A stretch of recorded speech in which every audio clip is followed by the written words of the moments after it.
Well, Coventry was garbage, but I mean, like, that was just, Coventry was a mess. We're just, we were just backstage talking. It's emotional, so we're having some emotional ups and downs up here, as I'm sure you are. A little bit of, confusion and then emotion and confusion and back and forth and that kind of thing. And what I was just thinking during that, while we were singing Glide, and we've expressed verbally. Phish as a band in 1.0 continued to grow and to get better and better, to the point where for many years in a row, it seemed like when you walked out of any Phish show, you were like, that's the best Phish show that ever happened. And you probably weren't wrong. And of course there are peaks and valleys, but Phish festivals had a trajectory where before pre-festival, it was Amy's Farm and it was Sugar Bush, and then all of a sudden Clifford Ball came along and exploded and changed the entire game. And then they built upon that game. I remember before the tour began that there was an article in these like Syracuse Post Standard, I think that's the name of the newspaper, with Fishman's dad. Even Oswego was building upon the formula and making it better, improving it, and the band just kept playing better. And then Big Cypress, some people think, is the pinnacle. And I remember reading the quote from Fishman's dad saying that I spoke to John, and he said with this being their last tour, they're going to play their hearts out. I think it continued that trajectory, but then all of a sudden, you have Coventry. And what I got, in my view at the time, was a lot of mushiness, a lot of 2.0 songs that I didn't appreciate, and a lot of Trey playing with his foot pedals and giving the 1,000-yard stare to the back of the lawn. If you ever watched a TV show that you really were invested in, you really loved, great example being Lost, right? It's like must-watch TV. Every episode you have to watch. You wait for it. It gets better and better. You can't stop talking about it. And then all of a sudden, they have the series finale. And it sucked. And yet, almost like an addict myself, I would tell myself, oh, we'll go back tomorrow. Maybe tomorrow is when they'll break it out. To the point where the word Coventry, for a certain subset of person, a Phish fan like myself, to say you Coventry'd something would mean you botched the ending. And so when we got out of Great Woods, I remember saying to myself, they can still do it. It can still happen. We can still get it. They can still break out a great show. Camden was unexceptional. And so it was a very long, underwhelming drive to Coventry. 40 hours of traffic. We had planned to get up there early. We went to Camden right before this. We saw traffic approaching, and by now, at least half of us had cell phones. There was not a lot of coverage, so we'd be lucky to, and certainly no phone chargers. But my friend Elliot, who was driving, got a call from a friend of a friend who said he got a hot tip. There was an extra road that if you went off Route 1 and made a left at this tree and then followed to this house and then turned right, you'll bypass. And we're sitting in the car on 91 North with the car shut off, looking at an empty 3 lanes of 91 South. So we were stuck in traffic, and it was a heated debate. You would think it was the Situation Room, right? Like about whether or not to kill bin Laden or something, like to send in the special forces. Should we trust this guy? We don't even know his last name. Like literally, it's like the biggest yin yang of traffic. Like we are parked on the northbound side and the southbound side's completely empty. And we kind of put our hands in, like, are we going to do this? And we found out that we were 23 miles outside of the venue entrance. It was rumored. And we decided, you know what? What do we have to lose?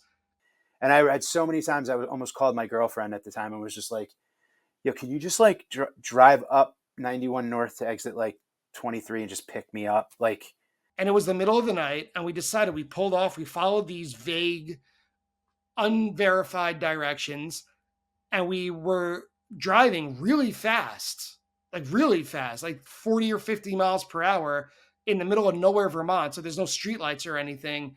And you can imagine with every minute, the anxiety just got greater.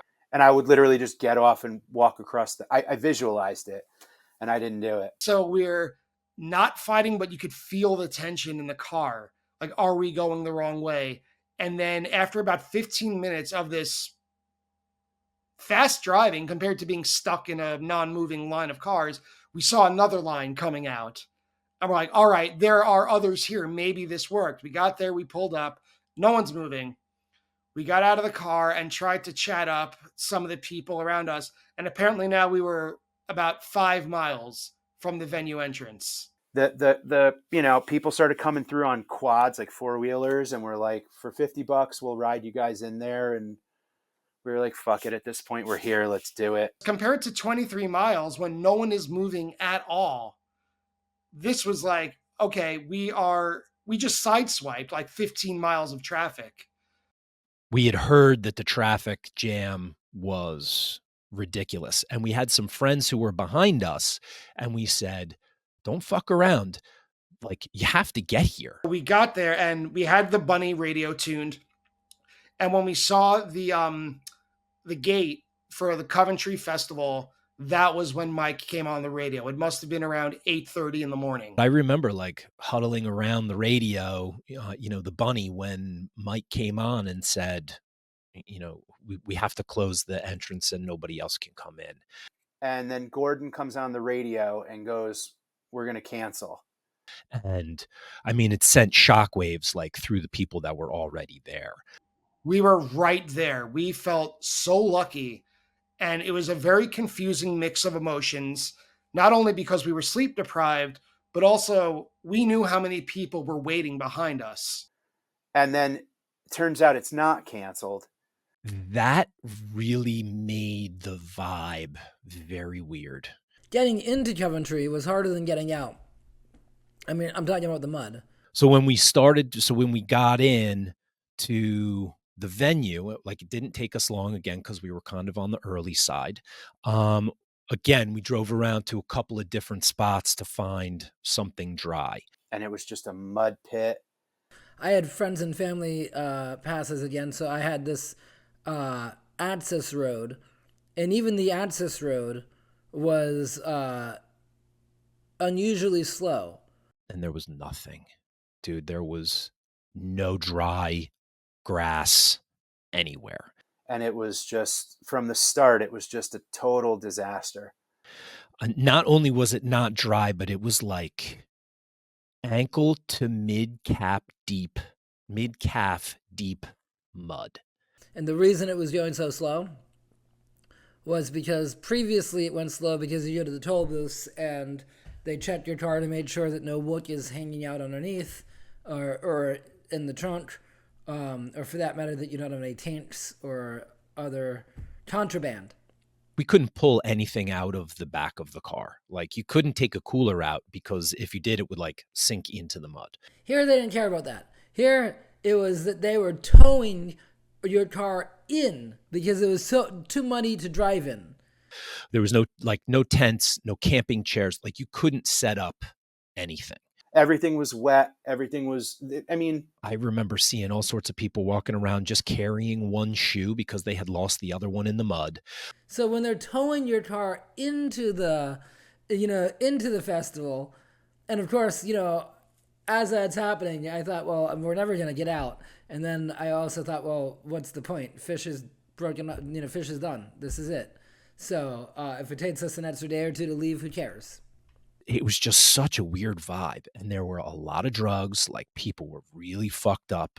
And I think in a way that was kind of the coping mechanism because, we were essentially like at a funeral. But we found what we considered to be the least lumpy, least muddy, like 6x6 square of grass. And we just set up tents and we ate a little bit. And I remember writing down on my tour journal, it was about 8:30 or 9 a.m. and we just passed out. On the 14th before the show started, like, the sun kinda came out a little bit and, like, we started to get a little bit hopeful, and then they had some local farmers that were selling bales of hay.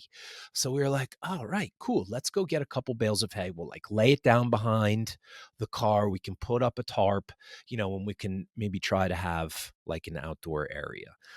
So we did, and, they were like way overcharging for a bale of hay. I don't know what a bale of hay costs, but it seemed like it was a lot what we were paying. Phish had an opportunity to play some of the best music they've ever played. And those things were heavy, man, like walking, half a mile carrying a bale of hay. So we would get 2 bales of hay and we would like we strew it about like it was a barn. And eventually it smelled like a barn. I mean, it was awful. No matter what they're going through, the band that is, they have to put everything into this. They owe it to the fans. And I know it's a common refrain to say Phish doesn't owe us anything, but you couldn't convince me of that in the moment. So I thought they were just going to blow the roof off. We were still able to have a good time. We were drinking beers and hanging out and making friends. And, we just had to, again, kind of bide our time through the bummer of people not making it in to the point where, all right, we're going to go see some music. Like we're still here to see music. We're still going to see some music. There's an element to Coventry that kind of felt like breakup sets. If you've ever had breakup sets, because this was like the most dramatic possible thing to happen. This successful band playing a 2-day festival. Fans were stuck in traffic for 17 or more hours, had to walk miles and miles in, some of them on broken shoes or whatever it may have been. We're all here to see you blow us away. And it did not quite happen that way. Actually, maybe that's not true because breakup sets can be pretty good. And I've also done it a lot where there's only one Coventry. And even if it's sad, we'll make the most of it. And we'll live while we're young, right? We'll try and enjoy the ride one last time. We got to the playing fields where it was extremely muddy the whole way through. The entrance to the concert ground, like you probably had to walk through, I don't know, 50 or 100 feet of mud to get to the gate. We were all the way Paige side, and pretty far back where, again, just like straw had been put down. I remember, I think after the first set, I think they had put down some like plywood to like make a path, but even the plywood started to like sink into the mud. And I was like, we're here. We're finally here. We just went through so much. We saw so many bad shows, one good one, and we're at the last ones ever. Everything they play today is going to be the last time they'll ever play it. As we went into like the first show, there was just this weird energy that I hadn't really experienced at a Phish show or a festival. And I remember the swelling in my chest, and they opened with Walls of the Cave. I felt like I had been punched in the stomach. I mean, it was sloppy. There was a lot of sloppy play. I think Trey was pretty fucked up. I mean, I would assume that, most of the guys were. Maybe one of the reasons why I had such trouble enjoying it, you knew that every single one of those songs that they played as they were playing them, from the Walls of the Cave opening, which was a statement, by the way, about impermanence and permanence and impermanent. That said, there were some like really good musical highlights. And if you listen to those songs, absent of knowing, the circumstances, you'd be like, holy shit, that's a banger. Coventry deserves, I think, all of its criticism, but that doesn't mean it's without positives or without highlights, musically speaking. And what happened both days is that it got worse as it went on. But most of these songs that they played at Coventry, every single one of them, you knew was the last time you were ever going to be seeing that played live by Phish. So Runaway Jim was pretty good in the first set. The Jaboo, for example, on day one, absolute rager, one of my favorite versions of Jabu that I've seen. And that added a gravity to it that you can hear palpably in the music. You Enjoy Myself, I don't remember it being musically outstanding, but emotionally, it was a lot to take in because You Enjoy Myself is their song. Which wasn't like the greatest version, but they passed the trampolines out into the crowd and they got broken up, and people were waving around their piece of the trampoline. And then they handed the trampolines out into the audience. And they were passed over the crowd. And I remember, to me, I'm going to say this a lot during this conversation, but I think that's really when it sunk in that there's no more Phish after this weekend. Like, they're giving away their trampolines. You can hear that heaviness throughout when Trey introduces Tom Marshall for Run Like an Antelope. And he says here to, for the last time, to say the first line that he ever wrote for Phish. But like I said, things got kind of worse as they went on. I remember during David Bowie, which was toward the end of set 2, I started to fall asleep standing up. And that had never happened to me at a Phish show because it was mentally taxing to try to enjoy something that I knew objectively was not good. And on top of that, the layer that this is the music that brings me the most joy in my life is it's like a monkey's paw sort of thing. Like, my wish is granted. I got to go to the Phish festival, but it's like the worst version of a lot of this music that I'll ever hear. The Drowned that they played was really good. And there was a 20-minute hood on the first day too. So there were definitely some strong, improvisational jams. They definitely fucked up a lot of lyrics. They missed some changes. They were not in tempo with each other at different times. Trey was playing too fast, or Fishman, was off a beat, or there were some weird things that you can definitely pick up on. I was not thrilled, and especially during Harry Hood at the end, which I believe was when Trey said that he and Mike are going to step out onto the rocks in front of the stage and play to each other. And I was, again, so tired, but I remember that caught my attention. And I thought, wow, they're making an effort. They're really trying to connect with the audience, whereas musically they're just kind of spacing out. And I remember Trey and Mike turned and faced each other while playing to each other. But again, it didn't go anywhere.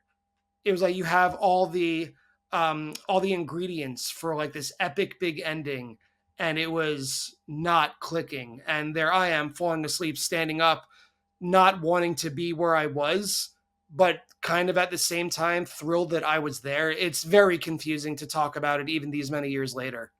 Trey told the same story twice, and no one ever mentions this, but he not the whole story, but on both days he tells part of the story that he tells on the first day and the second day is the same, and then he talks about how he lived just out of view of the concert field, one town over, and in a small cabin for 3 months. He told that same story 2 days in a row because he wasn't sober, and I guess practiced it or knew he wanted to say that and then forgot that he actually said it the day before. I couldn't see very well from where I was standing, but Wolfman's brother, I remember Trey, I think that's when he brought his mom on. That's when Trey brought his mom on to do the sexy bump. And he was telling the story of this joke that he had, this inside joke with his mom about this sexy bump to Wolfman's brother. And you could tell when you could see Trey's face, he had already started. He was already halfway gone. And when he was telling the story about the sexy bump and dancing with his mom, it's kind of like when you're at a party with a friend who isn't doing so great, and then they start rambling and telling you all these stories and you don't want to listen to them because the story and the joke only makes sense to them, but you feel bad walking away. That's kind of how Wolfman's brother felt to me. Even though the music wasn't that bad, it wasn't that awful, it doesn't stand out to me as a low light necessarily. Emotionally, that image does stand out to me. I think the very first thing that comes to my mind when I think about Coventry and the music was Paige crying during Waiting in Velvet Sea. It's such the obvious example. I think when Paige started crying during Velvet Sea, that really resonated. That really kind of shook me. When Paige breaks down crying, Trey steps over to the mic and sings and nailed it off to you. Like he's saying Paige's part to kind of pick up your friend while he's down. And I thought that was really, really touching. They're crying up there, and Trey's like just mumbling. And then they started Glide. And Glide was the song that got me into Phish. And up until that point, I had never heard Glide live ever. I wouldn't hear it until 2009. And so when they started Glide, when I heard the cowbell intro and the hi-hat cowbell intro to Glide, I was thrilled. I was jumping. I was out of my mind. And it still is the single worst performed live song that Phish has ever played. They did, little speeches where they talked about, their relationship and this and that over the 20 years that they had been a band. I mean, the only thing I remember that was like somewhat salvageable was like they played Split Open after Trey like talked for and he's like, fuck it, we just got to blow off some steam. And then they just ripped Split Open, and it was like arguably one of the greatest Split Open and melts they've ever played. I'm so glad that I was at Coventry. I'm also so glad that I don't need to go back and revisit it. And you had, basically that whole day, you had the last set looming. It was a long goodbye and a very painful, difficult goodbye. It felt like literally and figuratively like it was getting darker and darker the closer you got to, that last set of music. I think the only saving grace about Coventry, it was such a shame that Coventry was going to be Phish's final statement. Because here was a band that had done things unimaginable by a rock and roll band.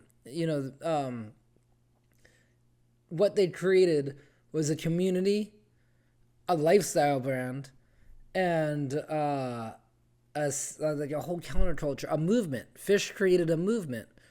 And they accomplished things that they themselves never even in their wildest imaginations ever dreamed of. And then to end it by Coventry, but to end it in such a horrible way was so tragic that they almost had to come back just to rewrite the ending. As you get a song closer and then a song closer and then a song closer, and it felt heavier and heavier and heavier, and like Trey's telling stories, and one of the cool things that I did kind of reflect on about this is we learned a little bit like about how some of these songs came around. We learned that Fishman is the Wolfman's brother. The concept of Bowie, and he tells the story of writing The Curtain not far from where they were. So there were some of those like historical nuggets that were cool to catch, along the way as they were kind of pulling back the curtain on some of that stuff. A defining characteristic and trait of Phish that I love so much is their continued attempts, more or less successful, to always troll the audience in a, fun way. And sometimes it works, sometimes it backfires. It's almost always funny, and I love those trolls. Well, leading up to Coventry, it was heavily rumored on the internet that, they were going to do something special for their last shows ever. And I think the prevailing rumor was that they were going to do Gamehenge, Broadway style, with, a symphony and dancers and the whole nine yards. So that didn't happen, and then it's the encore on the final night, what seemed at the time to be Phish's final encore, and Trey, and retelling the story that he told just the day before about that he used to live in a cabin just beyond the sight lines of the festival, where for 3 months he was holed up by himself writing material, some of which would become Gamehenge. He then says, and now we're going to bring out a symphony and dancers, and we're going to do a Broadway-style production of Gamehenge. That didn't happen. Instead, they played The Curtain and broke up and didn't play again for years. And so I was with my buddy Craig, when they came on for the encore, for the curtain with. And then we get to this encore, and Trey comes out and he tells the story about writing Curtain with. When they started with it, it was very exciting to hear the curtain because, we love it and it's a rarity. And then they play the first 6 minutes or whatever in the wrong key. And he stopped it to say, wait, we want to start it over. And he's like, and now we'll play it in the right key. And that was just kind of emblematic, I think, of where they were at the time. Craig and I looked at each other and we're like, are you ready to go? And we both agreed. We had just had enough. I was sitting there, and Curtain With is one of my favorite, Phish compositions. So we slowly but consistently made our way back to the tent that we had packed up before the music started, and we're ready to leave. I remember like when they finished and they walked off the stage, and like I just kind of sat in the field for a few minutes by myself. I remember having this specific thought, I've had enough. There's a lot of people that are emotional and crying, and then everybody was really fucked up. So that like added, to the intensity of the emotion. And then it was over. I haven't gone back and listened to Coventry since it happened because it's too difficult. It's like, it's revisiting a painful memory, really. I don't want to say they should have canceled it. I'm hard pressed to find anybody that's like, yo, Coventry fucking changed my life, dude. So having a little bit of distance, I think has, I don't know, you know how time has the ability to kind of haze your memories. And that's the only festival you can say that with. For all these other festivals, all these other documentaries that you've done, Tim, and all these Weekend Watch documentaries, it's been a joy to go back and revisit all of these festivals until Coventry, because Coventry is a bad memory. You just left feeling like, God, I hope that's not the end. Like, what a shit end for an unbelievable thing that I've dedicated at that point. Fuck, what, like, I don't know, like a decade or more to, and it was just like, I really hope that that's not how it goes out. I mean, I certainly remember the challenges, but I also remember, like, we still had a good time. Coventry sucked. I mean, it was not a good time. Glad that you're alive. And we're glad that you'll arrive. And we're glad